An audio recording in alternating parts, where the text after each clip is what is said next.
Welcome to the show, everybody. This is Zenyoku. Now, I got a guest today who's not just a name in his field, but a game changer. From nearly 1,000 podcast episodes to blowing up his eBay business to almost $100,000 in 6 months.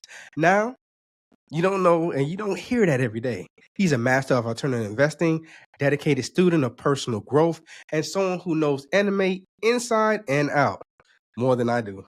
Whether it's talking about money moves, leveling up on your skills, or what it means to evolve with every career pivot, this guest is here to drop some wisdom on us. So it's my pleasure to introduce none other than Andrew. What's up, man? How you doing? Well, I'm good. I'm excited to be here, and I'm not used to that type of intro, so that's news to me. No. I mean, it's not that impressive. It's really not that impressive what I've done. You know, No, it is. It is, man. It is 100% impressive. Well, why would you say it's not? because it wasn't supposed to happen. That's why. I'm not saying I fell into all this, but I thought I was gonna do like this year in the last 6 months, like an extra 15,000, and it just so happened that I hit a area that was underserved that took off like a rocket, and that's what happens sometimes in life. And people might get offended, but women have made me a lot of money, so there we go. Yeah. So, are we talking about actual women or we're talking about anime women? We're talking about real women in the real world that I don't know directly, but I know of their work. If that makes any sense, I'll explain. So Caitlin Clark has made me a lot of money, Angel Reese has made me a lot of money, and Taylor Swift has made me a lot of money because they have products that, like cards and comics and memorabilia, that has really exceeded the value, and the WNBA is really responsible for a lot of my growth in the last 6 months. Okay, so Caitlin Clark, do you think she's a bust or you think she's the real deal? I think she's the real deal, but I don't think she's better than Angel Reese. Ooh, hey, boy, that's a hot take right there. That's a hot take. That is a very hot take. You know, a lot of people say her importance to the game is bigger than Angel Reese. And also, I personally, I think she has game, right? The only thing is, I think she shoots way too much and she turns over the ball. Like she averaged what I think the league average was 6 turnovers a game, and she led the league, the women's NBA. And I was like, man, I need to see her. I need to see her turnovers go down more, and I need to see her actually, taking less shots and be more of a game manager, so they can actually win a lot more. I don't disagree. I think Caitlin Clark, Angel Reese, Nikita Mule, Kate Martin, and there's a bunch of others, Cameron Bank, J.C. Sheldon, have created institutionalization with the WNBA. So that they're being institutionalized into like a mental health. I want to make that crystal clear because people get those words mixed up sometimes. Yeah. They have brought corporate money, and they have brought men to watch the WNBA. And this is going to sound sexist, but I don't really care because it's true. So they have got men like me now buying cards, watching games, wanting to go buy the New York Liberty just won the finals. I'm buying a New York Liberty shirt. I'm a guy. That didn't exist a year ago. That didn't exist 2 years ago. So we could have a discussion about, are women watching the WNBA? Yes, women are watching the WNBA. Are little girls saying, I want to be like Caitlin Clark, Angel Reese? Absolutely. But like my buyers on eBay, 90% of them are men.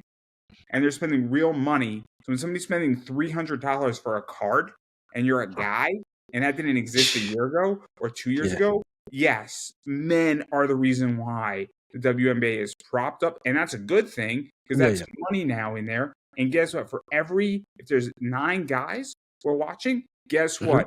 The opportunity for a little girl who says, I want to be like Caitlin Clark in 12 years now is more possible. I do. It is more possible. Sorry for cutting you off, but I need No. Finish your thoughts. I'm sorry for cutting you off. Finish. Yeah, I'm done. No, I'm excited, bro. Like that. You know what I'm saying? I think. I'm not sure if you saw you watch with Shaq, Ernie, and what's it called? Jet and everyone. Kenny. Yeah, Kenny. Yeah, they was talking about that. I think they said they were saying how the WNBA would be a lot better if they took the hoops and brought them down by 3 to 4 feet so they can actually dunk, probably like 3 feet. And then if they can start dunking, then it'd be exciting, high rise, high. And then Shannon Sharp was talking about that as well on Club Shay Shay. He was like, man, Oh, I love Club Shay it'd be electric. Say again? I love Club Shay Shay. Yeah, man. Unc be doing this thing. Him man, all crazy, man. Ocho Cinco. So I'll explain how this happened. So I started watching all this during the NCAA women's tournament. It was way better than the men's. It was so much better. I mean, man, you talking? I live in Connecticut. It was fun watching Paige Buchers. It was fun watching Juju Watkins. Ooh, that girl crazy. You know, is it North or South Carolina? I always get them mixed up. It's South Carolina. It's South Carolina. I get them confused. Yeah. I'm sorry. You know, we're not all perfect. Yeah.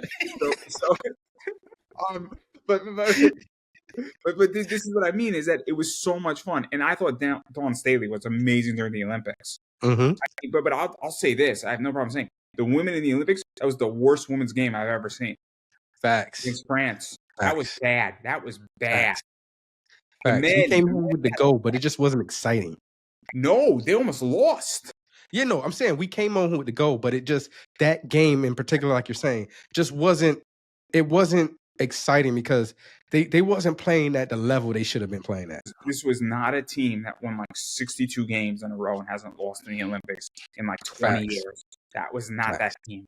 And it was very, very upsetting. Now, it was scary because I had a lot of money on that game. It was scary. I had a lot of money on the men, too. That was scary, too. Not as scary because I knew Kevin Durant and Steph Curry were going to save us.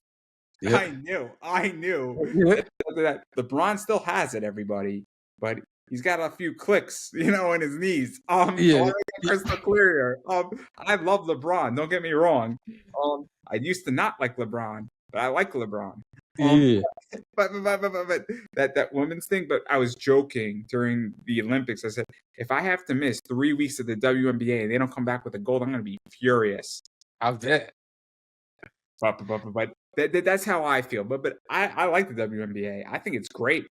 I can't wait for it to come back. I mean, college basketball is starting in like 2 weeks from now. I mean, it's fun. I mean, I'm excited. I mean, I'm in a cooling off period buying cards. Baseball ends November 1st. The WNBA has just ended, and I need a break. A break. But so what do you do when it comes to a break? Do you actually take a vacation, or do you? What's a break look like? I guess I should ask that question. So I'll answer the question on my podcast. So I don't do interviews in December. So I do a lot of social media, and then I just don't do interviews in December. And I maybe do 6 shows. I do a wrestling show with a friend of mine, and I do that on a Friday night. But the other nights I'm watching anime, I'm doing social media, I'm prepping up for the new year, I'm looking for guests for January, but I'm not interviewing. And I'm not writing. So that's a break on that. So just going to interviews for a block a period of time. And I'm going to Christmas parties, and it just alleviates stress. Gotcha. Because you got your office party, you got your Zoom parties, you got your anime parties, you got your family stuff, you're meeting, your friends, and all sorts of stuff. So December, that's a break. But in my eBay store, what it is that I'm just gonna essentially after November 1st, I'll pick up just less cards and I'll just turn it down a little bit. And then I'll reevaluate, and then I'm also gonna look at my stock and say, cool, this worked really well. Why did it work well? And this is still here. Why is it still here? Or sometimes I have a product that you had to buy a whole set, but one of the cards took care of the whole set and then some, and the rest of it is garbage. But you couldn't break up the set. So the other stuff, I'll give it away for free. So I just might say, cool, does anybody want to buy these other 13 cards for $1? And you could pay the shipping for like $4 on it. Yeah. Because so that's also how I take a break. Because sometimes I bought a card set for $20 and the Caitlin Clark sold for $60. The other 13 cards, I just don't want them. And I'm going to have like 3 sets for me, but the other stuff, I'm like, I don't know how to store this. So who wants some Angel Reese cards for free? And so do you see a lot of that happening? Like, it sounds like you build a nice brand. He has a pop anime comics, right? And it seems like you build such a good brand and you actually give stuff away. Do you think that keep people coming and looking out for new deals and know that you're not, not necessarily swindling them or hustling them, like I with a give cards. markup of crazy percents?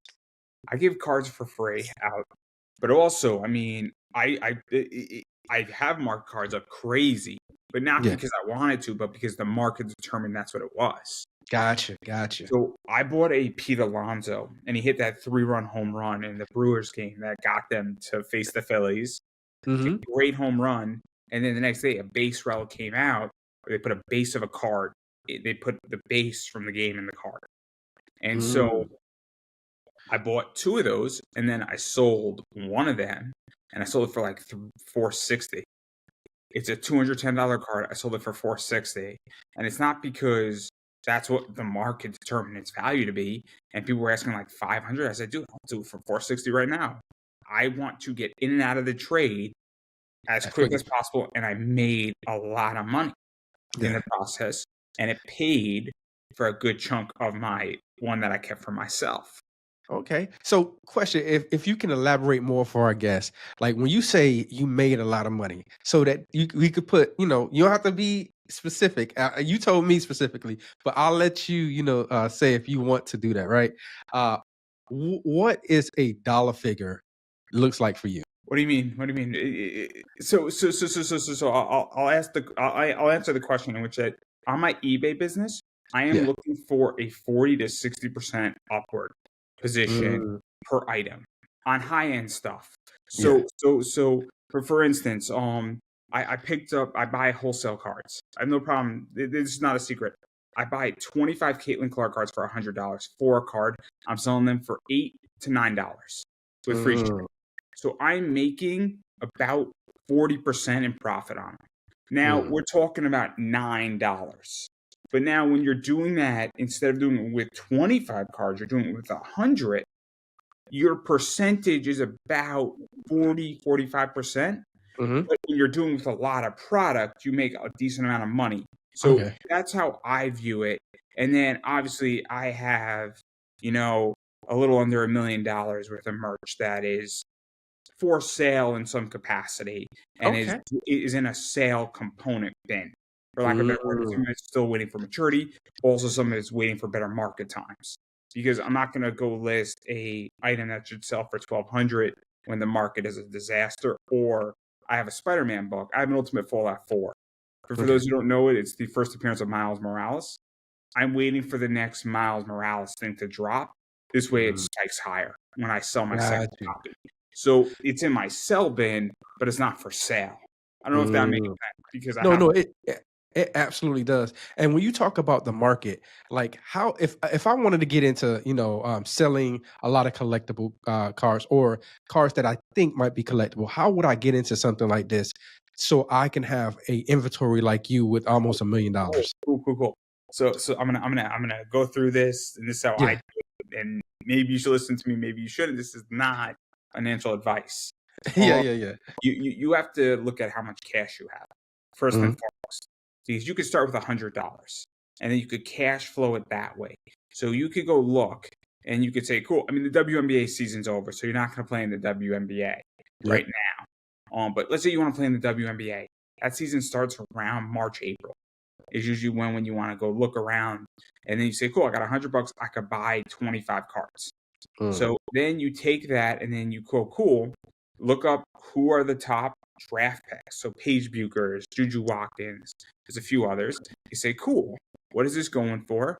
Cool, let me buy 25 cards. And then great, if I buy them for $4, I could sell them for $7, make a few dollars, recoup my 100, and then maybe get another 30, and then take that 130 and go to the next one, the next one, the next one. And then you could just level up, because that's how I did it.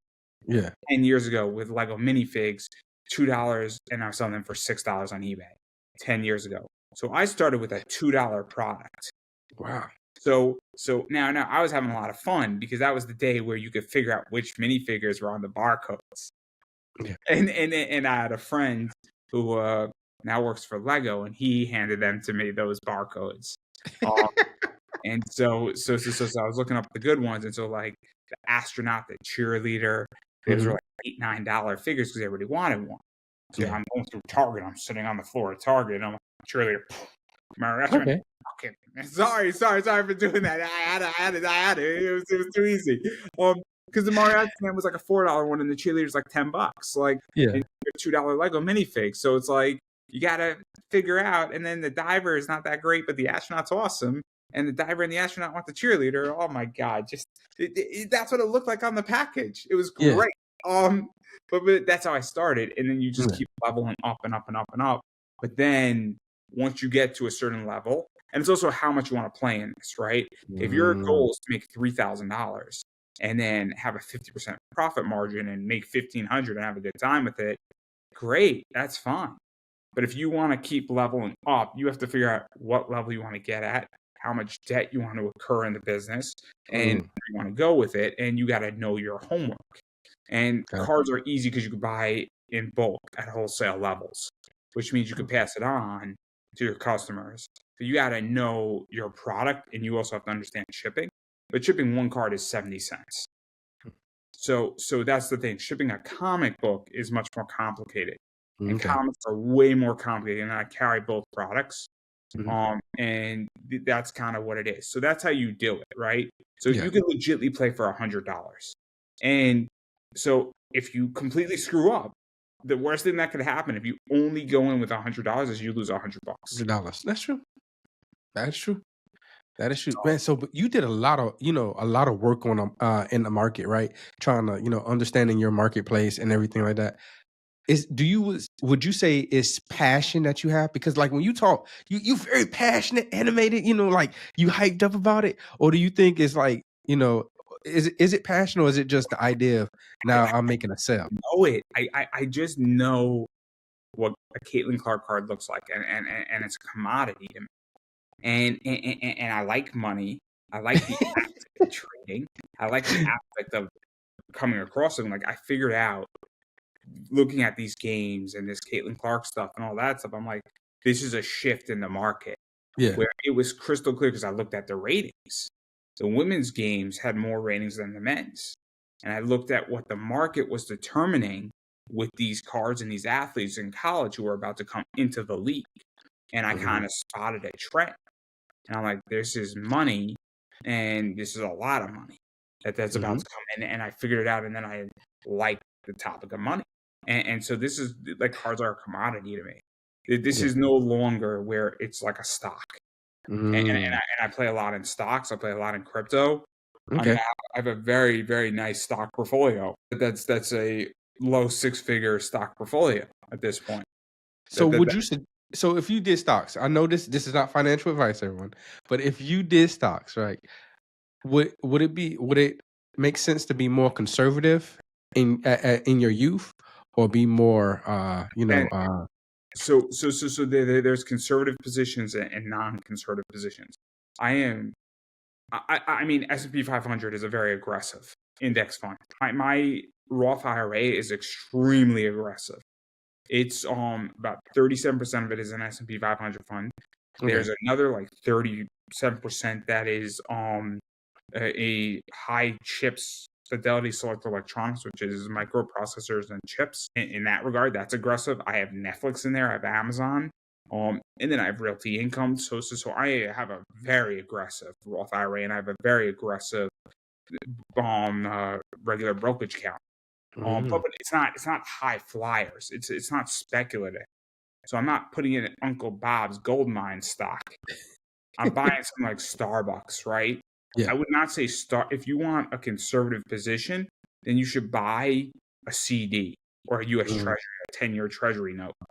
And there's nothing wrong with that. But here's the reality of life, is that if you want returns, because I've had a year where I've had 37% rate of return. But I've also had years where, I don't know if you remember, I think it was like 2020 or 2019, I had a day where I legitimately had a $25,000 loss. Now, it wasn't a realized loss. What do you think I did on that day? Stop trading for the day. I would have. I don't trade. I don't trade stocks. I invest. Oh, okay. So I guess What I personally, if I had a loss like that, I probably would have just stopped looking at it and let it do what it do. What I did is I bought more. So I was waiting for a market crash. When the market Mm. crashed, I'll tell a story. There's a company called Texas Roadhouse. I love Texas Roadhouse. Great stock. Stock was at about like $100 before the market crashed. It crashed down to 32. I bought a bunch of it. Take a guess where that stock's sitting right now. Probably 300 or something. It's about 177. Okay. So I bought a stock for $32 and I'm up 400%. I bought it at the lowest position, and they brought back their dividend and raised it like about 9 months later after this whole thing. And I'm like, I understand the company. And I went there. I had this cute waitress. She was really good, and I just knew I was going to invest in that company, and I can't wait to buy more of it. I really can't, because it's a great company. I mean, I bought Netflix for $217. Netflix is nearly $800. Yeah. I bought Apple for $43. Mm-hmm. So like I bought all these companies, and I actually bought even Netflix even higher at $600 in a Roth, and it went up to almost at $800, and might be prime for a stock split. So I take my card stuff and my comic stuff, the profits I make on that, I invest in stocks, small corporate business bonds, crypto, and then real estate shares. Okay. And so I deleverage out of this while maintaining a healthy profit of 30 to about 35% is what I take out of my business, give or take a year. So if you do 100,000, I could take about 30,000 around that number out. I don't think people understand when you can take out $30,000 and you can put that straight into the stock market and do whatever you want with it. It's a game changer. It is. So I actually took out a considerable amount of my money. I had it in the Treasury because the Treasury was making hand over fist. But I took it out because how Warren Buffett is, all the indications he's waiting for a crash. So I took that advice and I just took my money out, and I'm like, okay, I'm waiting for this crash. Do you think it's gonna happen? I don't know. I think we're gonna. Here's what I think. Right. So there's a lot of stuff going on. So right now we are in a bubble. So collectibles are a bubble. The comics aren't a bubble. Maybe not cards. Cards have actually been revived. And I'm high-end cards, I'm making bank on. They're easy to deal with. It's great. Collectibles have had a bubble, and it's popped, and it's a disaster, and I'm just waiting for better days. And so I have to hold on and just surf down the river on my comic stuff. And my parents and my girlfriend are not happy with my collection, and but I'm like, I can't sell it at the moment. We gotta hold on, and I'm thinking March things are gonna get interesting because Raul Powell talks about this. Let me put it this way: if Trump wins and JD Vance are the president and the vice president, whether you like this or not, they are very pro-capitalism. They are very pro-crypto, and that is definitely going to soar under a Trump return to presidency, whether you like him or you don't. And I think the country will actually be better, and I think it will soar up, right? I don't think the country's going to fall apart with Kamala Harris. I just think it's going to go at a lower rate. And we don't know. There's nothing known about her position on crypto, and Tim Walz doesn't care about crypto. He has no stance on this. And so I think it's just going to go slower. I think it's going to go slower under that. Now, I don't think in the long run, 4 years is really going to make a difference. I actually think if you want to get in on the market, you're probably going to be better to get in on the market under Harris and Walz than you would be under Vance and Trump. I see what you're saying, but that doesn't mean that if you're retired. No, I know why you're saying that. I get it. I get the economical analytic. It doesn't matter to me because I'm a long-term investor. I'm 31, so I have 34 years before retirement is on the docket for me at 65. So it doesn't matter for me.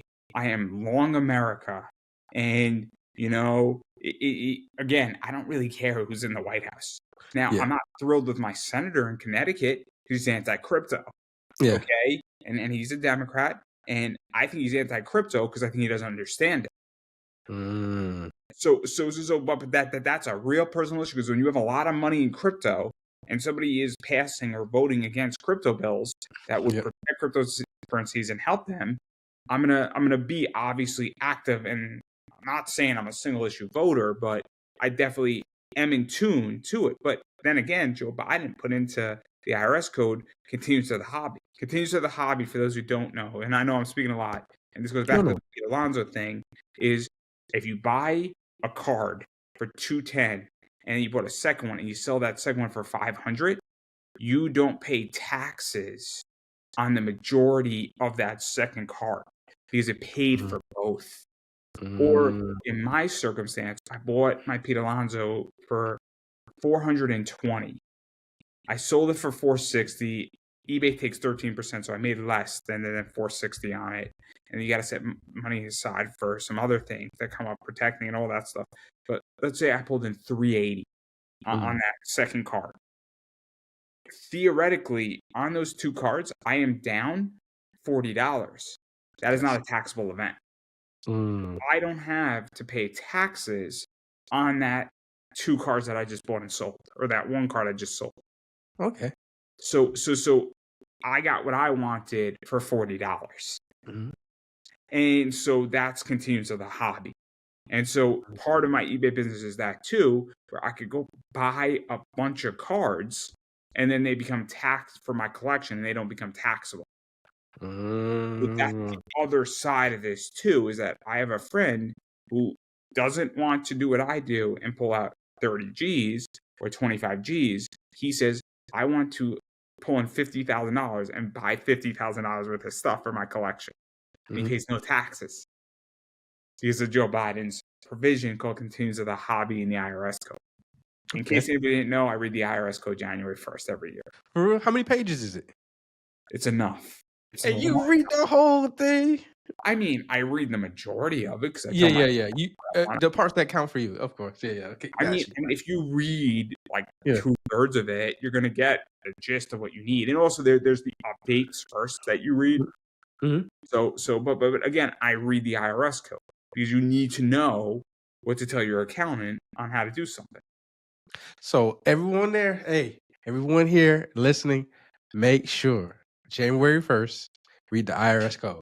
People think I'm crazy. People think I'm crazy for doing this. And I don't think you're crazy.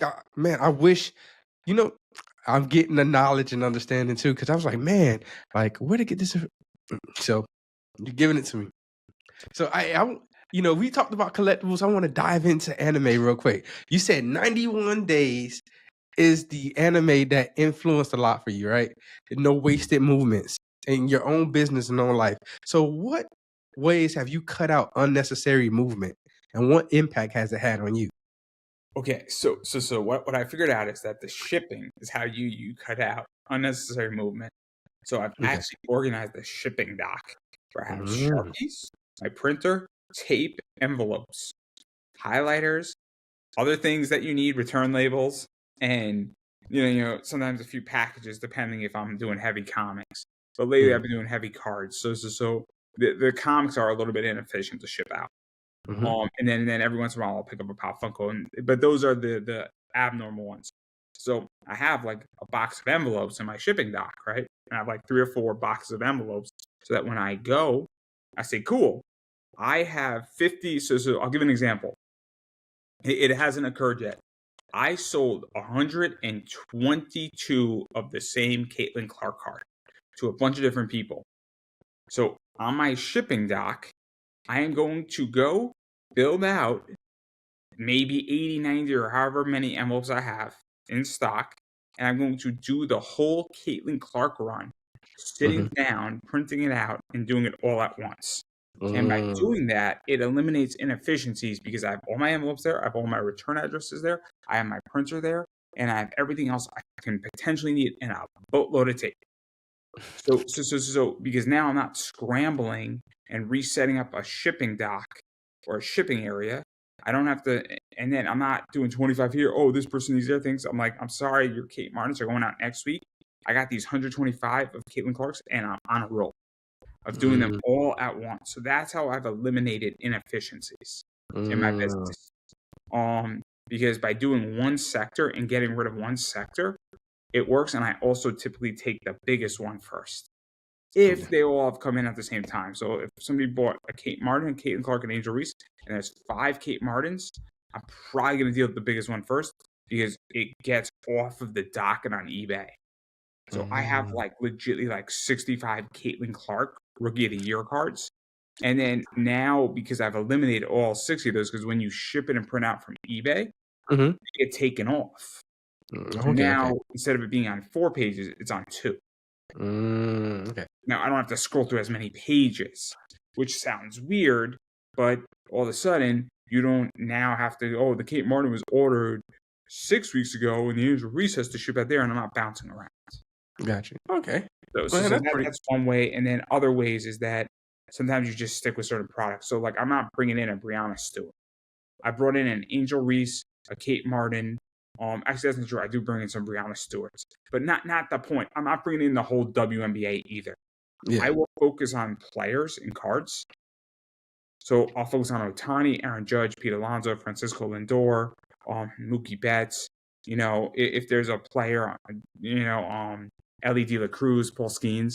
So you also can pick 16 players. So now you're only tracking the 16, and then every once in a while you pick up a random one here and there. Okay. But you're not tracking the whole market. Also with product, or conversely with something like DC or Marvel, you might just pick one of them in comics or something along those lines, because that also helps with efficiencies, because then you don't have to be an expert. Oh, what happened in Spider-Man and what happened with Iron Man? Oh, Batman's over here, because you're going to go crazy. Okay. So that's usually also how you can deal with efficiencies. So you pick a spot or a genre, and you don't necessarily go out of that too much, unless you completely shift, or if it's a necessity to shift. So I'll give you an example. Let's say I was not bringing in any Caitlin Clark cards, so I chose the Rookie of the Year. I would have no choice but to play in that sector. But there's only one Rookie of the Year card. So that's the other thing too, is that it wouldn't be as bad as an inefficiency. But draft night is a good example. You gotta pick and choose a few people in draft night, and you can't. Or you can pick the whole market up. It's one or the other. Yeah. So I picked Caitlin Clark and Angel Reese in draft night, and Nikita Mule, and that was it for last year in draft night. I didn't touch J.C. Sheldon. I didn't touch Cameron Brink. I didn't touch anybody else, because you can't. You're gonna go crazy. So because now you've limited SKUs, which also helps with efficiency. So question, I mean, we talked about you doing it with the WNBA comics and stuff like that. Do you do football as well? And you talked about baseball as well. Do you do football cards? I don't. I do a little bit of football, but there's only so much I can handle this year. Again, the WNBA is a brand new product for me. Gotcha. Legitimately, that is a brand new product in April. Yeah. So we're talking about figuring out cash. We're talking about figuring out infrastructure. I mean, a whole infrastructure line had to be built. Yeah. With this, and again, I thought I was gonna go from 25,000, 30,000 to maybe 45, maybe 50, not 95,000. It was not intended, right? This was again. I was on a free consulting call with somebody to help me out with branding, because those are important too, right? And I said, this was not supposed to happen. Again, I was expecting to do 45,000. I would have been happy there. And it just took off like a rocket. And that because all of a sudden you have cards that you're just selling a lot of cards, and you keep selling them, and they keep, and I'm selling them before I have them. So those 122 Caitlin Clark cards, I don't even have them. This is what's crazy. I sold 122 of those cards before the card even existed. Yo! No. This is criminal. How good I am. So get it, right? So theoretically, this is the whole thing. See, now everybody's gonna be like, how'd you do it, right? So Caitlin Clark's Rookie of the Year, right? I know she's the Rookie of the Year. I know Panini, which has a WNBA, is gonna create the Rookie of the Year card, right? Yep. It's easy. We know it's until that was over. I mean, that's what baseball does. I mean, logically, I thought that's what it was going to be. So I'm like, cool, I'll drop the card. Everybody's going to buy this. I'm selling it for $8. I pay 4 for it. I'm happy. I'm making some money on this. Then I said, cool, God forbid this will come out in 3 weeks. I'll bond out the money into my high yield Apple savings account, getting 4%. Then I'll have another 40 days to figure this out. So off 2 months, I'll make on so 122 times $9, right? Mm-hmm. I think I sold them for an average of like $8.50 a card, but we'll round up to 9. 9's easier. Yes, sir. Sure. I'm gonna do the math for us right now. Yeah. Go ahead. Just to give an idea here, because again, I just want to get this stuff right here. So we have 122 times 9. Yep. That is $1,098. So $1,100. Okay. Yep. On $1,100, that would have cost me $5. eBay takes 13%. So on 1,100, that's my math is correct. It's 130, and then it's 13. So 143. Yeah. So we're looking at 643. Shipping would run me about 70. So I'm getting about 710, right? Is what it costs. Okay. Let's say the card. So I do this. I sell all of them, and then that Friday the card comes out. I didn't even have the time to bond the money up into my Apple Pay high yield savings account. But if I had to, and the card was late and the card didn't come, I would have had 2 months of making 4% on $1,100 for two consecutive months, and then I would have refunded all my clients. So you would have made money off money that's not yours. Completely hedged it. Yeah. But and then the crazy part is that after that, I then basically had $300, and I bought 24 shares of a company called Gain that pays me a dividend every month. Immediately after the money cleared. And I don't even have the card yet. But I bought them. And I got one of the highest valuations, and somebody else sold about 1,000 of these the way I sold 120. Mm-hmm. And I stopped after 100. I mean, I kept 3 for me. Maybe I kept 4 for me. I don't know. Maybe I kept 4. The point is that, let's say I sold 120, right? Mm-hmm. For pure honesty here. That's a lot of money. And I took $300, bought 24 shares of a company called Gain that I set a goal that I would have 500 shares by the end of December. And I was on track to do that by contributing money. And I got to that goal a lot faster. Mm-hmm. And I have 521 shares now because of it. And it's paying me dividends for this month, next month, and December, which should get me to 530. So you have a love for cards and different things like that. What turned this? What was that moment that turned this to a business to you? You get really cool stuff. So I've been selling comics for a long time. I mean, the way I got into this is that I was a comic collector, and I needed money for new comics in college and for beer. And so I bought a book for $20, and I sold it for like $120. It's like, okay, cool. I now have money to do this. Then I wanted to go and try to create a website and create a YouTube channel and do some other stuff. And that business, I wouldn't say it failed. It was just a diversion. So I sold some books, and then I had money to do it, and I sold more than I needed to, and then I left that alone for a while. And then one day I just needed some money, and then I was like, cool, let's do this Lego minifigure stuff. Let's do this stuff.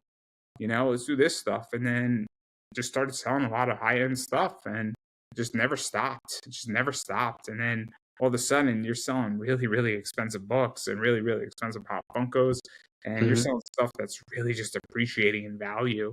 And then you just figure out, cool, I buy X here, and then I do Y there, and I'm coming out on top. And I'm not saying everything that I touch is a winner, because it's not. A lot of stuff is. I mean, I've done really, really well in this space. I mean, so it seems like you stay consistent. What? It's like you stay consistent in what you do. Like, you start something, if it makes money or it makes you happy and it's not losing any money or time, you stay consistent in what you do. I'll throw an idea out here. So Jose Iglesias is a baseball player. He has the song "Oh My God." I don't know, maybe some people have heard the remix with Pitbull. There's a baseball player who has a song that was remixed with Pitbull, like international superstar Pitbull. I want to make that crystal clear so everybody understands. He had a card performing OMG after, the Met game at Citi Field. Bought the card, And then there weren't a lot of them. And what wound up happening is that I let everybody clear out, and then I was selling my card for like $12, 12, 13, 14, $15 a piece. I only bought 20 of them, but I'm like, oh my God, this is great. How can I lose on this? And I thought it was stupid. And I'm like, oh, cool. I'll take a loss on it. It's not a big deal. It was $90, right? Turns out I made like 250 on it. And then I got some parallels that I sold. I sold a blue parallel, which is for those who are unaware, it's when a different colors at the bottom and they're limited cards. Yeah. So I sold one of those. And so like that's kind of just that's what happens. I mean, Topps had a raccoon running around on a soccer field. They had the cat showing up at Baylor. I mean, those raccoon cards, I made a boatload of money. I mean, I don't know how old you are, but you remember Boy Meets World, right? Yes, that was my show. They had Topanga throw out the first pitch at a Phillies game, and those cards made money. They did the solar eclipse Topps. I actually lost money on that card, but that card was fun to sell because it was funny. They did a card of the solar eclipse.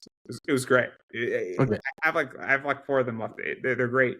But then they've done stuff of like the Negro Leagues, and so that stuff is kind of cool. And then they do special sets, and oh my God, like again though, so there was a special set of it's either a foil parallel or an artist proof card was in it, and it was $50.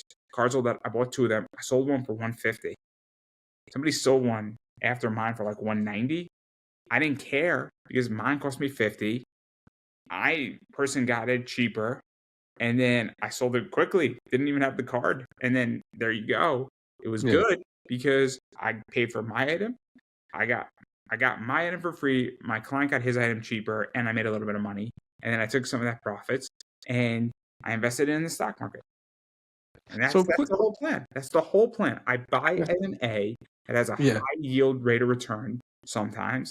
And the majority of the items I do sell higher than what I paid for. And then I invest it into the stock market, into a dividend. I leave the dividend alone. I then have money to buy a new item, and I repeat the process. Man, you giving me the whole play. I'm certainly writing this. Again, this is why it's not impressive. It's not impressive. It's really not that impressive what I've done. What I have figured out is that I follow a basic position, right? And I'm not doing, I mean, I buy companies like Coca-Cola. I buy a company called Gain. I buy a Realty Income. I'm not buying some high spec stock that was like, I'm not buying Bitcoin for 68 cents, right? And it goes up crazy. I'm going nice and slow, and I figured out how to buy a baseball card for $4.50, sell it for $8.50, make $1.50, but sell 20 of them. And then buy a stock for 15 or 20 bucks on that, or wait and sell 60 baseball cards and then buy Coca-Cola for 70 bucks and then collect my 54 cents dividend every quarter.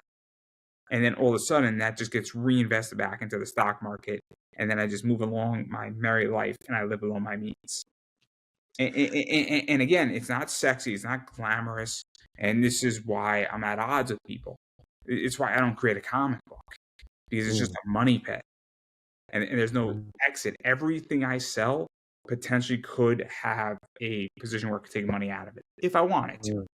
Okay. So but like that's what it is. Nothing I'm doing is sexy. And this is the problem. Getting rich in America is not sexy. Getting rich in America, you want to be average.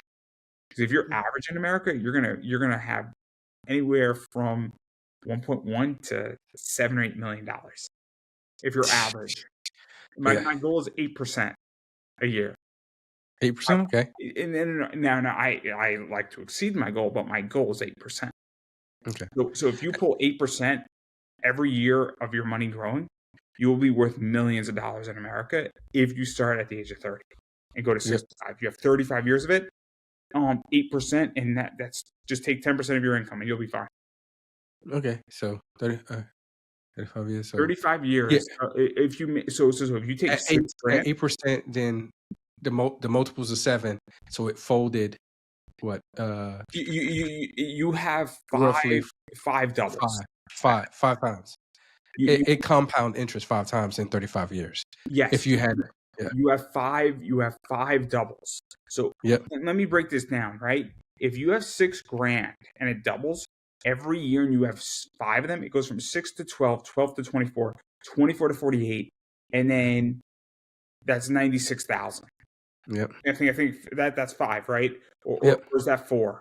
No, that's 4, 8, 12, 24, 3, and then that's 5. That's 5. So 96,000 is what $6,000 looks like in 35 years. It at an 8% level, because it doubles every 7 years.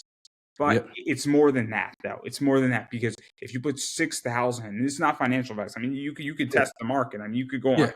We could go on NerdWallet right now, and we could type in numbers like this, and we can get a real good estimate. And by the way, $6,000 is $500 a month. Just so everybody's aware, if you have a 401k and they take out 10%, that's 6, and you make 60,000, that's $6,000. But it's not 8% every single year. Sometimes it's 12%. Sometimes it's less. Sometimes it's more. It's also sometimes you have dividends that get reinvested into things. I mean, my Admiral shares at Vanguard and my 401k are killing it. Yep, same. So, and again, it just gets right zapped out of my paycheck. And I don't worry about it, and I get the tax benefit of it now. Now I'm gonna have to pay tax on the back end, but that's why, it's so important. And remember, if you put $6,000 in year 1, that doubles. It's gonna be worth 12 6 years later. But you put another $6,000 in, all of a sudden that money's also now working for you. And then all of a sudden, all the way you're putting it up, it doesn't just go. It's a lot more than doubling, because you have more money working for you. But I do that too, right? Yeah. I have a Roth and I have a 401k, so I'm not just putting in 6,000. I mean, this year I'm going to be putting away 13,000. And then remember though, the 7,000 that I'm putting away in my Roth is tax free. That's true. I pay the taxes up front. Yep. Okay. Again, this is why I run my business, because it could very well be that my business funds my Roth IRA. And that means I will have millions and millions of dollars. I know I have a real good estimate of how much money I'm going to have when I'm 65. It's a nice number. It's a nice number. I bet. I've run it. On a very aggressive side. It's very nice. It's very nice. And I don't think people realize how much money you can make. And I'll explain something that's going to make people angry in America. Peter Thiel. How much money do you think Peter Thiel is worth, and how much of it is it taxed? I don't know who Peter Thiel is, right? Yeah, I'm looking up Peter Thiel. I mean, I could give you the answer. Oh yeah. Go ahead. So Peter Thiel invested in Facebook early with Elon, right? Oh yeah, I see. Yeah. And Peter Thiel, a lot of his money is in what he put a lot of his fractional shares and his founder shares of PayPal into what is known as a Roth IRA. And at the time he did it, it was so basically he paid like 0.2 cents for a PayPal share. And obviously after a while it went up a lot, he sold out, and then he invested it in to Facebook and a bunch of other stuff. All that was all in a Roth. So he basically took 2,000 tax free, paid the taxes up front, and he has what is it, like 50 million or something like that, or it's like 5 billion, right? Yeah, it's like 3.6 billion as of today. 3.6 billion in a Roth. At least in a Roth, which means it's all tax free. Yep. So that's the thing. My Roth is far exceeding what I put in, and because I paid all the taxes, it's tax free. Yep. I mean, I have a huge gain on Netflix. I mean, when you bought Netflix for $217, it's almost at $800, and you bought. I mean, I only have 12 shares of it, but it's significant growth. So that's the thing. But that's how I figured it out, is that I find investments that are cheap. That's a $4 investment that is now going up to $9. I make a $3 position in profit on it, and then I bundle 10 of those, that's $30, and then I buy a stock that pays me a distribution for doing nothing every month because of the dividend. So now I'm having capital come back, and then I let that capital go back into the stock, or I take that money and I deploy it elsewhere. A lot of what I do is I just have my dividends reinvest and buy me more shares. And then I find other things like I stake my crypto, which is nice. So now I don't have to look at that. And that just rebuys new crypto. So Ethereum is a good example. And then I buy a lot of small corporate business bonds that pay like an 11% yield. Okay. And then So I slowly take that money out and buy stocks with that money. And then I find a healthy level of adding more of those in there because they're short-term loans. And I like to buy ones that are like 11% on 24-month terms. Okay. So, dang. So you be doing your thing when it comes to investing. I'm very active. But again, nothing I do is sexy. Nothing I do. Yeah. No. Of course. Yeah. This is boring. This is boring. Yeah. Like what I'm doing tomorrow is exciting. Yep. No. I like boring. Trust me. I like boring. So I wanted to ask. We was talking about money. Like you're nearly to 1,000 episodes, right? Yeah. That's a major milestone with your podcast. Like, what has that taught you along the way? And do you have any advice for individuals like myself who's, trying to be the next Joe Rogan? I mean, I'm not trying to be Joe Rogan. I'm being myself, being who I am. I'm just. I don't want to be Joe Rogan. I don't. Yeah. I'll just make it just a little joke. No. It's important because where I'm going is that I'm me, right? Yeah. So it took me. So it's 1,000 episodes over 2 shows. That one show was the predecessor to the other. So Pop Anime Comics Lounge, I did about 125 published episodes, about another 75 or another 80 that were not published that I still have. And then COVID hit. And I did this live stuff and I started doing that. And then everybody needed help. And I just said, cool, we're just going to throw this in and see what the hell happens. And then it just took off and I just kept going and promoting and pushing it out. And so what I've learned is that, hey, you got to adapt. Also, my first 50 episodes, I'm republishing them up on YouTube. Oh my God, I'm horrific. But I'm also saying, I mean, it's good. I had some serious great guests. My first 50 episodes, I had some serious firepower, but I had no idea what I was doing. It took me 50 episodes to start to find my voice. It took me another 25 to get to my voice. And then, but I asked all these top people, and they're like, "Yeah, well, come on." And then I had people like Santine Phoenix on. I had people like Keith Silverstein on, who plays Torben Bolt and Char Aznavour from Gundam. I've had who else have I had on? I had Kalino Shaganasi on, who plays Miles Tails, and Ino from Naruto, and Tails from Sonic the Hedgehog, who was in Sonic 2 and is going to be in Sonic 3. I've had people like who else have I had on?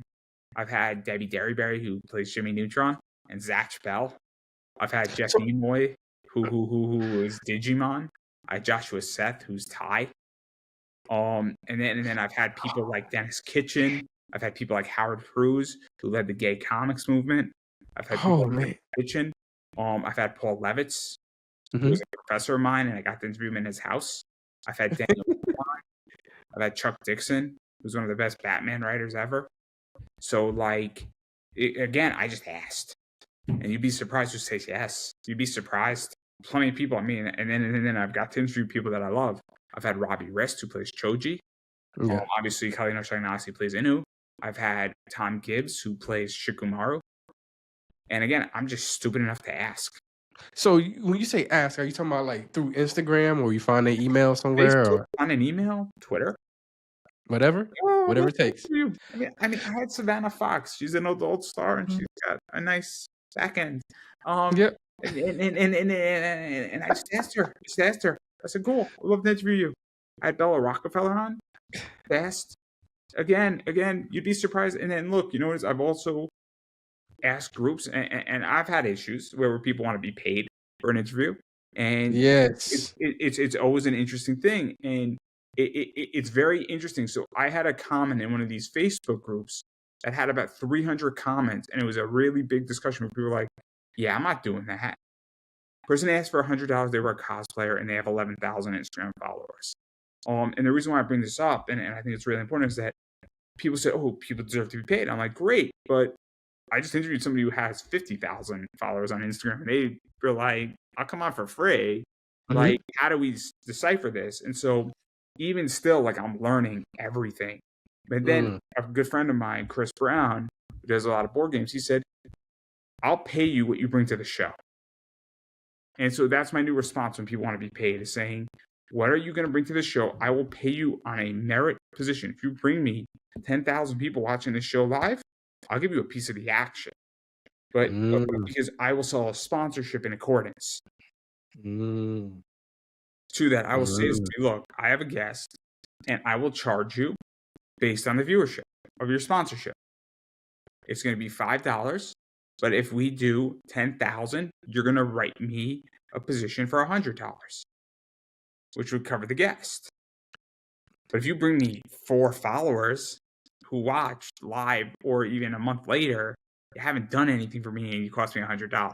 So, but then people get all offended. And so what I'm learning is that a lot of people have opinions when it's not their money. Yeah. But again, I just ask. And also the other thing that I'm going to say is everybody's replaceable. Everybody's replaceable. And it sounds mean. No, it's not. I have a regular day job. I want to make that crystal clear. I have a certification in accessibility. I have a CPACC, and I'm going to get further certified in something else. I was hired because I have that certification. It's a new certification. There's like 3,000 of us in the world. Anybody can get one if they want. But you got to put in the work to get it, right? Yeah. So it was about 120 hours of learning, studying, taking the test, doing a lot of other stuff, nail biting, shooting myself, having several nights of drinking afterwards, because I took that test and I'm like, oh my God, this was horrible. This was horrible. This was like, you ever walk into a test and you're like, this is not anything I studied. I am not a good test taker at all. And more. Yeah, I am a terrible test taker. It wasn't even that. I'm an okay test taker. I walked in, first question, I'm like, what the fuck? But my point is that what I've learned is that everybody's replaceable. And so if you say, hey, I want to be paid, I'm like, cool. What are you bringing to my table? And it is going to sound sexist. Men don't ask to be paid. Men don't ask to be paid. It's only women. My experience is that I've had about 30 people wanting to be paid to be interviewed. 29 of them have been women. 1 has been a guy. Yeah. So I would say my first one, I was trying to get someone who was I shot for the fences. I'm not even sure I should say the name. Because who was it?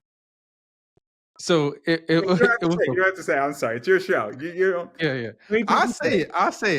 So let's just say this. I shot for Debbie Derryberry, who's the voice of Jimmy Neutron, and she's like, I'm in. I'll happily come on. I've shot. Chuck Dixon is one of the best Batman writers. He was happy to come on. Yeah. There's a lot of people who are happy to come on, who are at the top of their game, who are like, yeah, I'll come on. I got no problem. I got no problem coming on. Yeah, I shot high. I shot for a former CEO of Funimation. So you'd be surprised. Did you get a response, or did you just not get a response? Yeah. So I got a response. I got a response 60 days later. And let's just say he didn't negotiate, but another individual on his behalf that he told me to contact to negotiate. And basically we went from a $10,000 negotiation to a $1,000 negotiation, which on hindsight, it does, going from 10,000, but at the same time, it's like, do I want to pay $1,000? Yeah, do I want to pay $1,000 for someone to come on my show for 30 minutes to an hour just to talk about? I'll give you this. I had Paul Levitz, who was running DC Comics, who came on my show for free. Who's real for 14 years. Paul Levitz was running DC and is heavily involved in DC's like television and entertainment stuff, and was like flying. He was a professor of mine at Manhattanville College, an adjunct. He wasn't so he was teaching writing for the media. Awesome class, had a blast. I took the class for a different reason, and the other people took the class all for the other reason. Class. I took the class because I know his comics, and then he's great. And then I saw him in the city, and then I got to interview him. I interviewed him in his house. It was awesome. The point is that, and then I ran into him at AwesomeCon, and he knows who I am. It's great. He's absolutely a wonderful human being. Such a great guy, great professor, right? Mm-hmm. But one of the things that you're running DC Comics, you're running a multi-billion-dollar business, and you're coming on for free, and you're happy to be interviewed, and Yeah. I mean, if you're the CEO of Funimation, I mean, no offense, but like, you should be wanting to be interviewed by a lot of people. You should be wanting to be interviewed. I mean, it's ridiculous. But again, it goes back to this thing, because now we're getting into a really fun conversation. Is that for $1,000, could you make up the aggregate of what he would bring? And that's how I felt about the $100 with that cosplayer. Is for $100, I can make up that aggregate with one person, 5 people, or legitly I could go to the bars and forget about you completely, or I could go to my liquor store and buy a bottle of Jack for $40, keep the 60, buy some stock and pour it, and be like, oh, who are you? So basically, what happened was, so I looked at the person's social media presence. They had none. Exactly. So I was like, they're not going to so help they you. had. So they had no imprint at all on any platform, right? Especially only platform they had on was LinkedIn. So I was like, okay, LinkedIn, but even his LinkedIn platform, his imprint was like a third of what mine's is on LinkedIn. So I'm like, okay, I can literally help him out on all metrics, right? And so I'm like, I don't see that. That's how I got him down to 1,000, because I was like, they were saying 5,000, and I was like, okay, well, I'm not asking him to fly out. I'm asking him to get online to do an interview for 20, 30 minutes, right? And I said, because the argument they was bringing is that the person that he was he needed to be flown out, given a room and $10,000. I'm like, well, it's online. He can do it from his house. It's 20, 30 minutes. I'm not asking for a full hour of his time. And then so they went down to 5Gs. And then I said, okay, I looked up his social media presence. I'm like, he has no social media presence at all. I can, I know for a fact I can get him a social media presence, at least a couple hundred subscribers and followers on multiple platforms, right? Because if they find out who he is, and basically what I was told is he doesn't care because he's retired and he just do it for fun. But I'm like, if he does it for fun, then why y'all keep asking for a monetary value? Because you know what it is? He doesn't want to do it. Right. I mean, I love being interviewed. I want to share my knowledge with people. Yeah. I want to share my knowledge. I forgot who said it. Alex, I can't think of his last name. He said it would be a tragedy if I die with knowledge still left in my brain. And I prescribe to that idea, where I think it'd be horrible if I die with knowledge still left in my brain to some degree. Now, I'm not saying I want to give somebody, so like, I'm not going to mentor somebody for free, right? Yeah. I'm on a show and you want to know how I think and what I do. I mean, the fact that I legitly gave so much information from somebody on how to do something. I mean, I didn't give you all my secrets, so I want to make that clear. Like, if you want to like legitly, like I've said to people at a convention when I go, I say, come hang out with me for an hour. Let's go talk about this. You want to sit with me at lunch? You buy your lunch, I'll buy my lunch. We'll talk about comps. We'll talk about making money in comics all day. I have no problem talking for free with people. If I'm in line waiting to get an autograph with a voice actor, that's not the time to talk to me. But I said I was doing a panel, how to invest in comic books, Comic Book Investing 101. I said, go, guys, I'm going to be eating lunch tomorrow around 12:30. Come find me at a table. Bring your lunch, buy lunch, and we'll talk about comics for like an hour. I got no problem doing this. You guys want to meet me outside, or like, oh, guys, like, there's like a few seats out there. Like, you guys want to continue this conversation outside of all this? I'm more than happy. I got an hour or two before I'm going to my next panel over here with this thing, with my friend, so-and-so is doing this cosplay thing. I said, I'll talk all day with everybody for free. Like, again, so many people, I don't think they get it.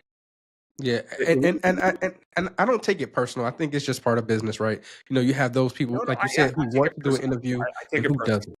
I take it very personal. I don't. So, because if I took it personal, I would get discouraged. But I'm not. So I'm like, okay, it's part of business. It's whatever. The way I take it is that it's not personal to the same sense. I take it as, so Mark Cuban says, this is how I take it, right? I like Mark Cuban a lot on certain things. His advice on cryptocurrency is not to be taken well. He does not have a good track record. I'm sorry. We have to call things what they are. Did I just break you? Did I just break you? No. I have bad allergies, so. Mark Cuban, I would not listen to Mark Cuban on cryptocurrency, okay? But there's a lot of good stuff Mark Cuban has done. But it's terrible. It's just terrible. Mark Cuban can also be a bit of a bully with the 24-second clock on Shark Tank. I like Mark Cuban, but those two things are slight faults with him.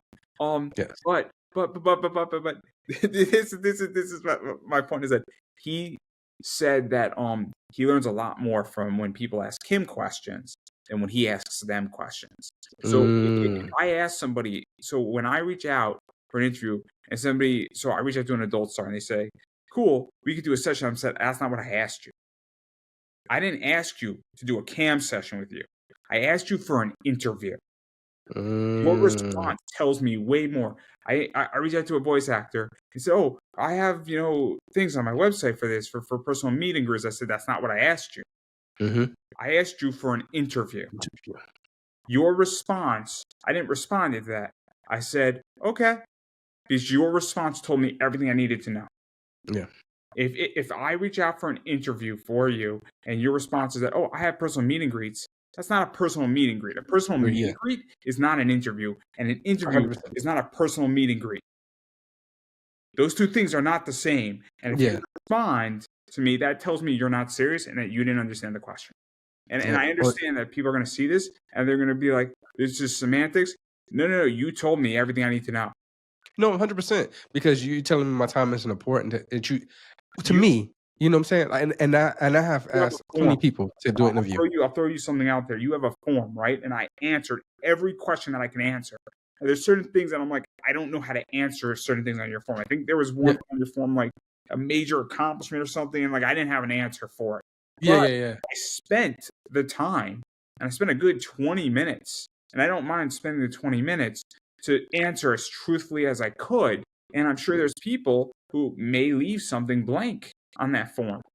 Well, it's more. I had a person who left everything blank, and I was like, hey, man, I don't think you'll be a good fit for the interview. And he's like, well, why not? And I said, well, I explained to him, I said, hey, the reason I have the form just to see if you'll be a good mesh for the show. Of course, it's not predominantly anime and stuff like that, but if I ask you something about anime, I don't fake the phone. You know what I mean? And so he was like, yeah, well, I thought we was gonna just be able to have a discussion. I said, a discussion about what? And he's like, well, I don't know. I figured you'd do that. I'm like, that's what I'm doing. That's why I asked you. That's why I have to. And so I was like, I'm done. I'm just. I was just done. My point is that with this, and it's really important, is that I took the time to put in the effort with the form to the best that I could. I'm not saying every answer I threw out there what was the best thing, but I'm like 91 Days. It's efficient. It's a great show. It's a perfect show in a lot of ways. I'm a big Shikamaru fan because Shikamaru thinks smarter, not harder. But like this is where I go with this is that if you can't, if I throw somebody a form and then you can't give me, or I'll give you an example. I reach out to my friend. I say, hey, what's your Kickstarter link? So I could include it in the show. If you don't give me that link and I got to go fucking find it, you're making my life harder. Yeah. Like it's going to take you 10 seconds to get me your Kickstarter link, right? So if you can't get me your Kickstarter link, we're going to have a problem. So that's kind of where I'm at. And so that's the whole thing. So again, but I understood why you have your form, and I put in the effort of 20 minutes, and I said, well, if this interview doesn't work out, okay, at least I tried. Yeah. And not totally, and that's, I appreciate, and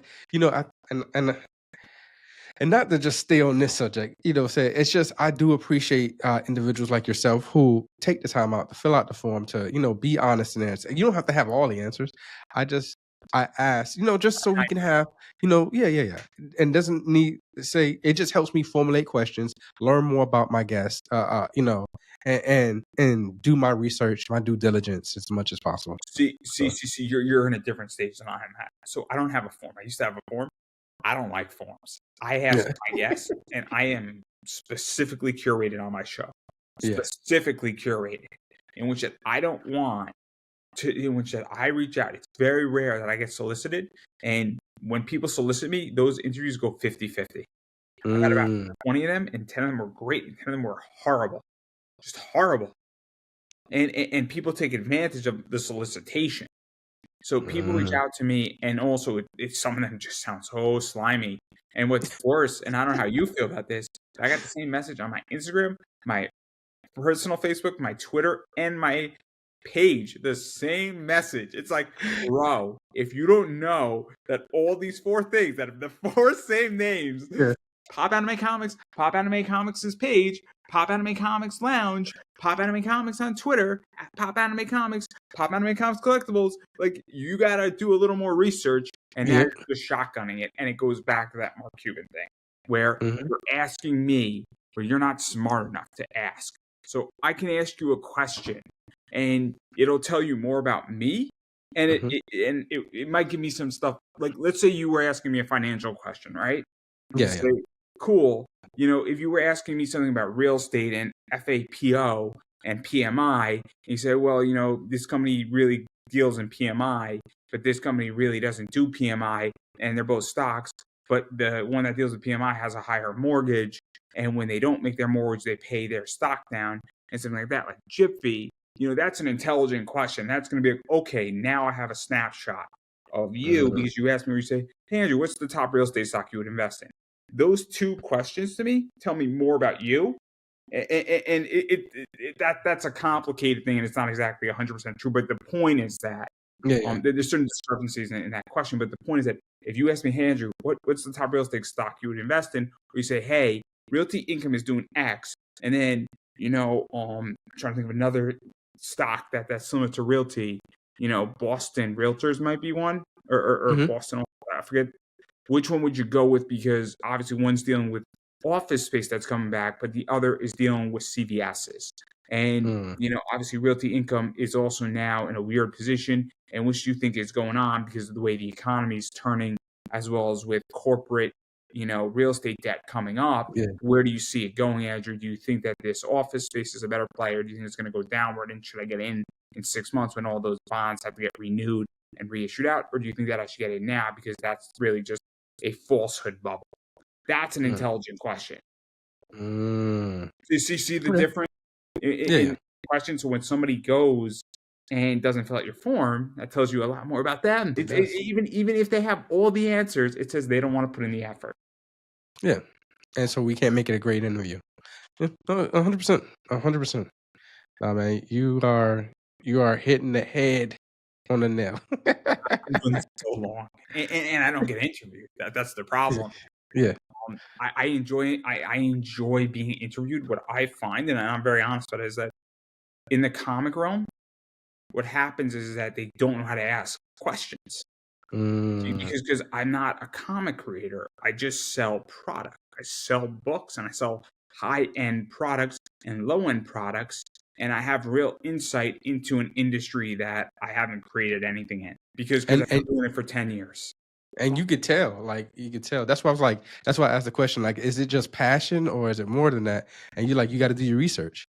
And that's like, and I believe that's with everything you do. You have to do your research. You have to put in your time.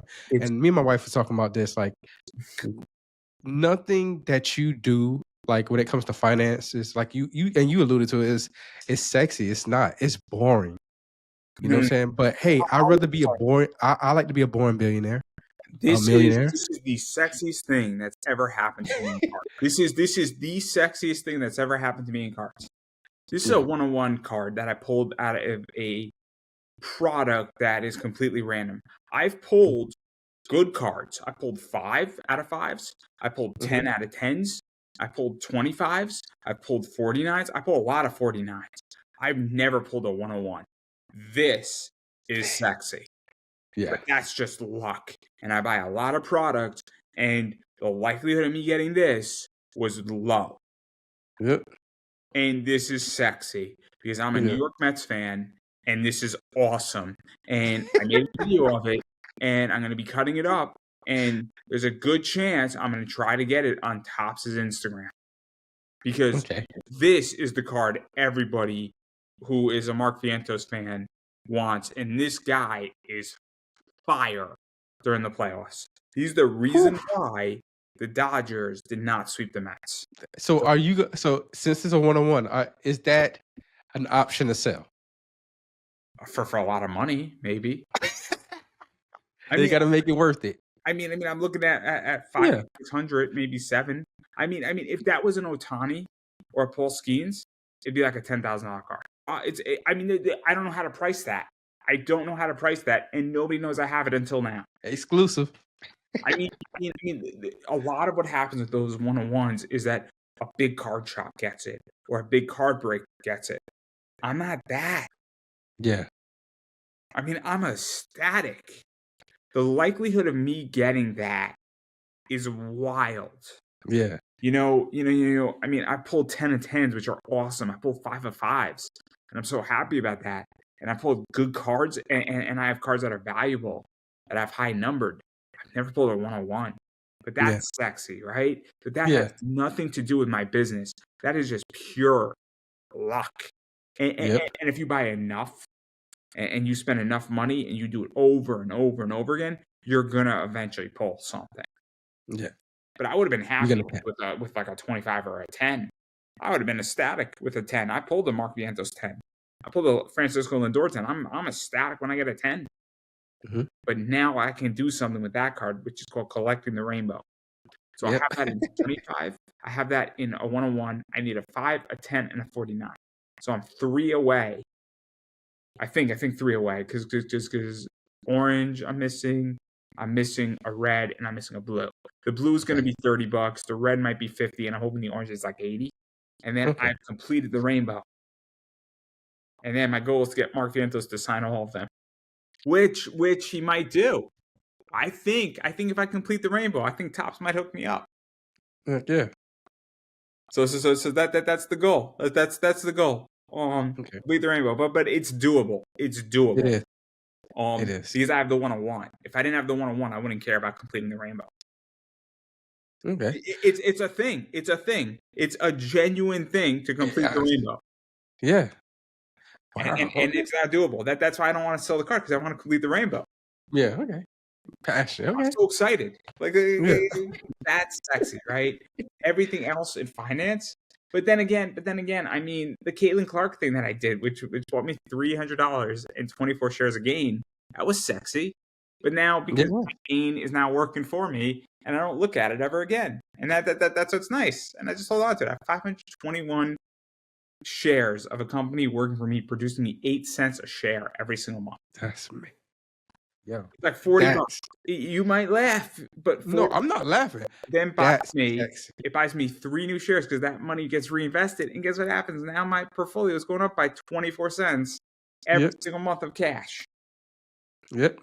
And you don't have to worry about it. It's more fun because they're a business to business, a BDC, business development company. So they're treated like a REIT, but they're more treated like a REIT. They have to return capital, any capital, or they have to pay taxes on it. So they just returned me a special dividend of 70 cents. So 521 shares, 70 cents, that's like $350. Yeah. That was in cash that I then bought more shares. That's how I got to my 521. And they do that every single year. And sometimes and then they've raised their dividend like 2 years ago. So again, there's nothing sexy about this. And I've done the math where legitly, if you take $6,000 a gain and leave it alone, it's like $70,000 over 35 years. Just on the dividends reinvesting, and that doesn't count special dividends. So it's 70 cents for doing nothing, and their dividend is 96 cents. So legitly, they paid me an additional 70 cents. Plus, they're paying me 96 cents for me just holding their company and doing nothing. It's great. Absolutely. It's amazing. And that's what I love. I love it. That's what made me fall in love with investing. It's because of that. I mean, because I can literally just give my dollars and make money. My money make money. Coca-Cola's a great company. If you bought, I think, 1 share of Coca-Cola in 1909, and it came out to be worth $1.1 billion. 1 fucking share, okay? But like, I put it up, and people are like, "Oh, I wish I could go back in time." I'm like, I don't think you got it. This is the point of investing. Is that I don't know your politics, but Ben Shapiro said this really well. He said, back in the day, I bought a share of Apple when I was really young, and I didn't look at it for 7 years. Turns out it was up a lot of money. So he bought a few shares of Apple. He didn't look at it. I think it was like 22, 23. Just bought a few shares. Didn't look at it. Looked at it like at 32. So like 9 years later, turns out he was up like 1,000%. Now, no. You may or may not like Ben Shapiro, but he wasn't arguing politics. He was arguing how to get rich in America. Yeah. No, see, I don't. I have no, I guess, political, I guess, affiliation. Like, I'm not a Democrat, not a Republican, not independent. It's not hard I to really figure try. out where I'm at. It's Yeah, not hard to figure out. yeah. I like. I really am the type of person that, like, especially when it comes to politics. If you can do right by myself and my values, and I feel like, on the issues that matter to me, of course, like you said, I'm not. It can't be just one issue. It has to be. For me, it has to be a conglomerate of issues, right? That I feel that you're on the right track on. I'll give you an example. So Chris Murphy, I don't have a problem with his Sandy Hook position. I don't think that he has the full answer for that on banning assault weapons.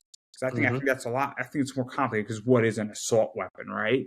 An assault weapon can be a very complicated term, so that has to be further defined, right? Is an assault weapon the number of bullets you're carrying, or is it an AR-15? Because we have to actually hammer that terminology out before we can have a real conversation about this. But his stance on crypto, so if we hammered it out and said you couldn't carry more than 18 rounds in a handgun, that's an assault weapon. We have to have a real conversation now about what constitutes X. But we do need reform on guns. Yeah. But we actually have to have a real honest conversation. Now, his stance on crypto is that he's anti-crypto. I'm like, bro, why are you anti-crypto? I would love to invite him into my house or on a Zoom call. I'll get my friend Brandon Duff, my friend Nima Ashford, who lives in Australia, and then I have another friend, and my friend Eric, who's really big into crypto, and we'll have a conversation and like a round table with Chris Murphy, and we'll get him a crypto wallet, and we'll teach him, and he'll be like, oh, I get it now, and then he'll become one of us. Right? Because crypto is not Republican, Democrat. Crypto is just crypto. Yes, so it is. I think that like I would love to do that. Because I believe I can sway him on an issue that isn't political. Cryptocurrency should not be political. I agree. This isn't abortion, right? This isn't, social safety nets. This isn't Medicare. Cryptocurrency is cryptocurrency. And it's Republican, Democrat. But again, I mean, my political affiliations are well known. It's not hard to figure out, but I'm also like, I don't care. I'll give you an example. I tend to lean right, but I just had a transgender woman on my show who's into the adult industry with her wife, and we had a great interview, and I love Robin Coffins and Serena Havoc. I don't have a problem with Serena Havoc being trans. I don't give a fuck. And then I had an asshole in the comment who got banned from my YouTube channel for like a week and a half because he called her a man. I'm like, dude, you can't do that. You can't do that. Like you can do a lot of things, but you can't do that. But like, and I don't care if somebody's gay. What do I care? But what I do care about is that, I mean, things are expensive. I like the fact that we're not in wars right now, or we weren't in wars 4 years ago. I'm very much an American first person. But again, I don't think those positions are crazy. Yeah, no. But again, I believe I can sway Chris Murphy on the crypto issue. And if I could do that, then I'll be really happy. And I might vote for Chris Murphy if he has a difference and sways on crypto. But right now, I'm probably not going to vote for anybody in the Senate race. And Joanna Hayes, who's my congresswoman running, same thing. I'm probably not going to, I mean, I'm voting for my president, the presidential race. I'm probably going to vote, for George Logan on a congressional level, but I'm not going to vote in the Senate.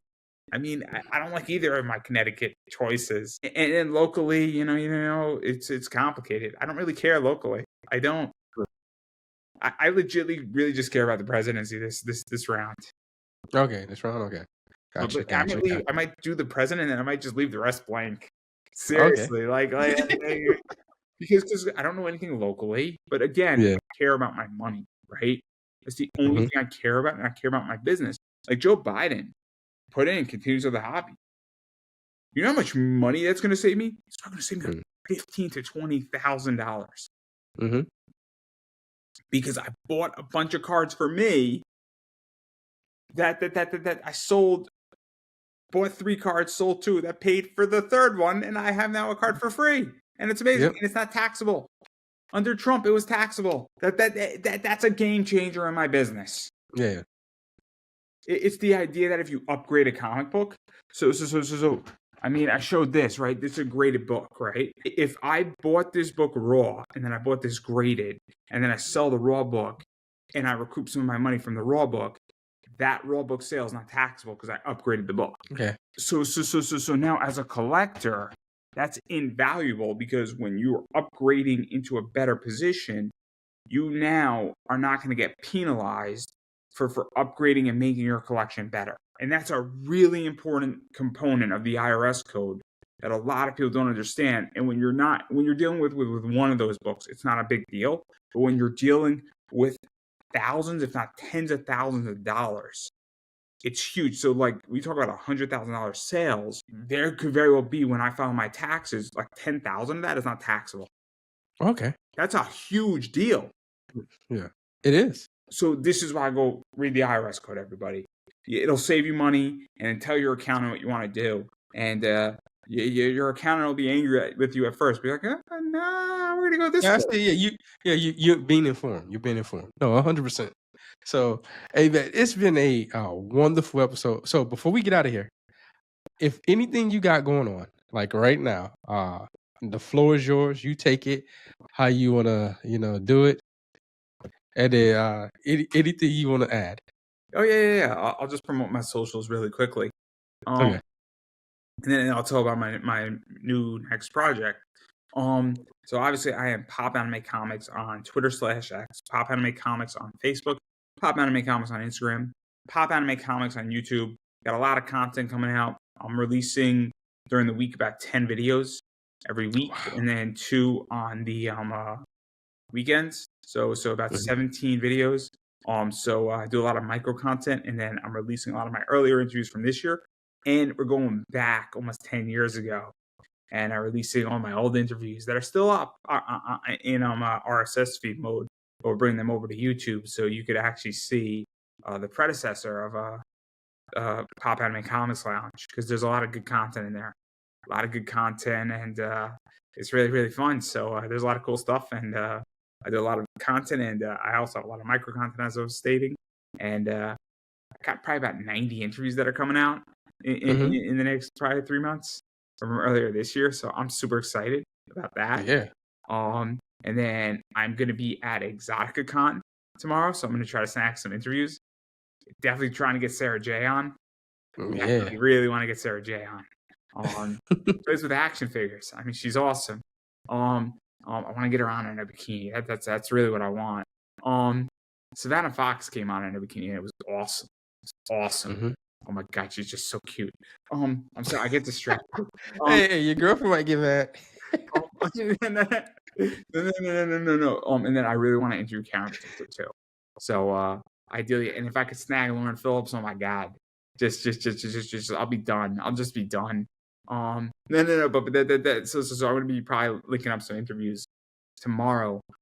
There, and trying to get a few.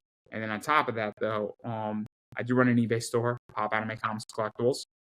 So come find me on eBay.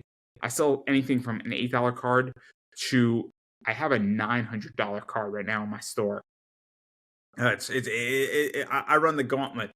So I sell everything from like an $8 card to like a $900 card. And that card that I did show, if somebody wants it and you make me a real offer, I might consider. But it's got to be a real offer. It's got to be really, really up there. I do have a Ben Rice that I'm also, that's a 5 of 5. It's got to be higher than the Ben Rice, and if I was to sell my Ben Rice, it's about $550. So that Juan Soto is expensive, but this one right here will be up on Sunday.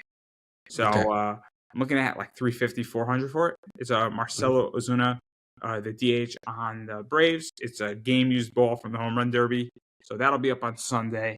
So that one, if somebody offers me like $325 for it, I'll probably take it. Or if you have a Pete Alonso and you want to trade, I'm open to a trade as well.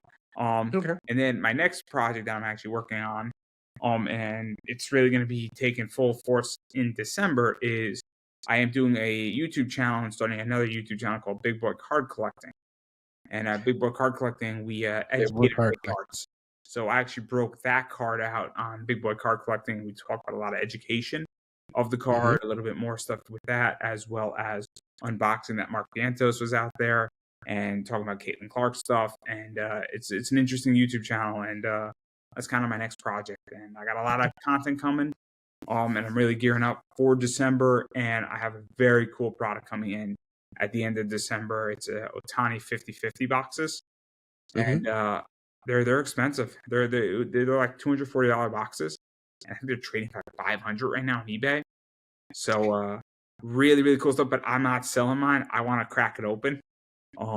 So we're going to be talking a lot about that. And if anybody has one, and you want to join me for a break, and we can do a group break. Anybody who wants to join me, come find me. My email is andrewedavis@hotmail.com, and we can all get together and break some stuff. And if anyone wants to join me, and I would say we should drink, but that's probably a really bad idea with high-end cards around. Not because drinking is bad. No, I know why. One spill, and it's all kaput. And but all jokes aside, I'm very excited for that product. It's coming in at the end of December, though. So we're a little while away, and I got a 206 coming also, which is going to be broken up. And 206 is really cool. It's tobacco-esque is a good way to put it as a card set. Really cool stuff. So I'm stoked for it, and I got a lot of cool stuff coming. And I got a lot of cool cards coming in the next like 4 or 5 months. I got a bunch of base relics. I got so much cool shit coming that I get to share. And a lot of this stuff is going to be live, a bunch of video stuff. And we're trying to get that Mark Vientos video once I cut it up, I think tonight or tomorrow. We're trying to get it actually on Topps' Instagram. So that'd be super cool. It'd be super cool. And I'm hoping I get to do that because that's kind of where I'm at. And I'm going to collect the rainbow. We're going to collect the rainbow. So if anybody has those Mark Vientos cards, by the way, which I will say this because this is a platform and you never know who knows who. This is card number 806. So if you have a orange, red, or blue, please let me know and email me. And there's a good chance I will buy it from you. And you can help me complete the rainbow. So that's the plan. So I would like to have all 6 and complete the rainbow. So that's where we're at. So that's everything I got going on. And I'm going to hand you back your show. Sorry, we went over. We went massively over. Yeah. Usually I try to keep it short, but like I said, anytime, enjoying the conversation, listening, and then I look up and it's like, oh shit. But thank you, Andrew, for your inspiring words and your content, man. I am pretty psyched, especially like all the content you say you have coming out, and then also Big Boy Cards. I want to learn about card collecting and trading and everything. So I'll be on the lookout, man. So really appreciate you and thank you for being here, man. And for everyone else, you know what it is. Peace.